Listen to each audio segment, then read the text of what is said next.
Awas, jangan membebek kaum lain.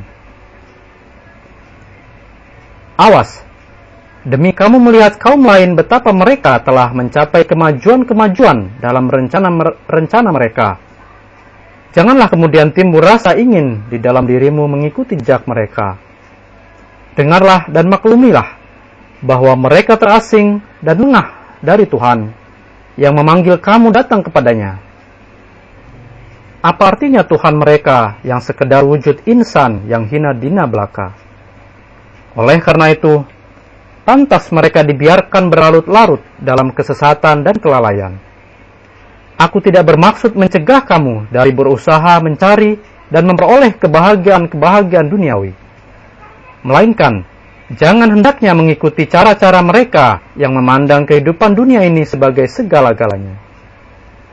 Di dalam tiap-tiap sesuatu yang kau kerjakan, baik yang bersangkut paut dengan kehidupan dunia ataupun kehidupan ukhrawi, hendaknya kamu memohon terus-menerus kepada Tuhan, supaya Dia menganugerahi kekuatan dan taufik. Tetapi, dalam memohon pertolongan ini, jangan hanya sekedar di bibir, melainkan hendaknya benar-benar keyakinan itu dihayati, bahwa tiap-tiap berkat itu turun dari langit. Kamu akan benar-benar menjadi orang saleh hanya apabila pada setiap waktu jika kesulitan datang menimpamu, sebelum kamu menata rencana untuk menanggulangi kesulitan itu, kamu menutup pintu kamarmu, lalu merebahkan dirimu di hadapan singgasana ilahi, meratap di hadapan Dia, dan mengungkapkan bahwa kamu dihadapkan kepada suatu kesulitan dan kamu memohon karunia-Nya.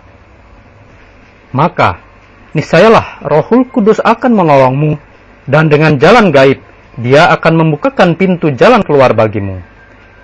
Kasihanilah jiwamu, dan janganlah mengikuti jejak mereka yang begitu rupa mengandalkan usaha-usaha lahiriah, sehingga untuk memohon pertolongan ilahi, mereka itu sukar mengucapkan, Insya Allah, jika Allah menghendaki. Semoga Allah Ta'ala membukakan matamu, sehingga kamu tahu bahwa Tuhanmu itu adalah laksana soko guru, atau tiang utama segala rencanamu. Kalau soko guru atap rumah jatuh, adakah kasau-kasau dapat bertahan di atas atapnya? Tidak. Bahkan pada suatu waktu akan roboh juga. Dan boleh jadi dengan jatuhnya bangunan itu akan jatuh beberapa korban. Demikianlah juga halnya rencana-rencana itu tanpa adanya pertolongan ilahi tidak akan menjadi kenyataan. Apabila permintaan bantuan dan permohonan pertolongan dari Dia tidak kamu jadikan pegangan, maka kamu tidak akan memperoleh keberhasilan, dan kesudahannya kamu akan mati dengan membawa penyesalan yang amat besar. Janganlah kamu terheran-heran memikirkan bagaimana kaum-kaum yang lain bisa maju, padahal mereka tidak tahu menahu tentang Tuhanmu yang paripurna dan maha perkasa itu. Jawabannya ialah, karena mereka telah meninggalkan Tuhan. Dengan demikian, mereka telah dihadapkan kepada ujian secara materi. Kadangkala ujian dari Tuhan itu mengambil bentuk demikian. Barang siapa yang meninggalkan Tuhan, hatinya lekat pada kemabukan, serta kelezatan dunia, dan mendambakan kemewahan materi, maka kepadanya pintu keduniaan dibukakan. Tetapi, ditilik dari segi pandang agama, orang itu miskin dan telanjang. Akhirnya, ia tenggelam dalam khayalan duniawi, dan ia dimasukkan dalam kancah api jahanam yang abadi. Kadangkala ujian itu mengambil bentuk demikian pula. Orang semacam itu tetap tidak akan berhasil dalam usahanya menumpuk harta. Tetapi, ujian yang disebut terakhir ini tidaklah seberapa bahayanya dibandingkan dengan ujian yang disebut sebelumnya. Sebab, yang pertama itu menelorkan di dalam diri orang itu suatu perasaan sombong dan tinggi hati. Betapapun juga kedua corak manusia ini tergolong manusia yang dimurkai Tuhan. Karena itu, apabila orang-orang ini tidak mengetahui Tuhan yang Hayyul Qayyum, yaitu yang maha hidup dan berdiri sendiri, malahan tidak mempedulikan dan membelakangi Dia, maka bagaimanakah kesejahteraan yang hakiki akan sampai kepada mereka?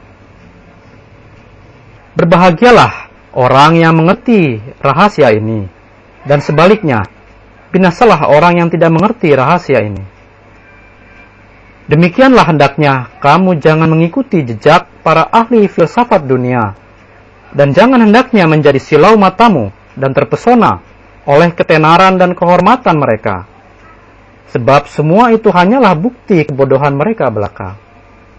Filsafat sejati ialah apa yang diajarkan oleh Tuhan kepadamu di dalam kitab sucinya. Binasalah orang-orang yang tergila-gila oleh para ahli filsafat duniawi, dan berbahagialah orang-orang yang mencari ilmu filsafat yang sejati di dalam lembaran-lembaran suci kitab Allah. Mengapakah kamu mengikuti jejak orang-orang yang bodoh? Apakah kamu hendak berlari-lari di belakang orang buta dengan harapan agar ia menunjukkan jalan bagimu? Wahai orang bodoh, betapakah dia dapat membimbing kalau dia sendiri pun buta? Sesungguhnya filsafat yang sejati itu diraih hanya dengan perantaraan Rohul Kudus yang telah dijanjikan kepadamu.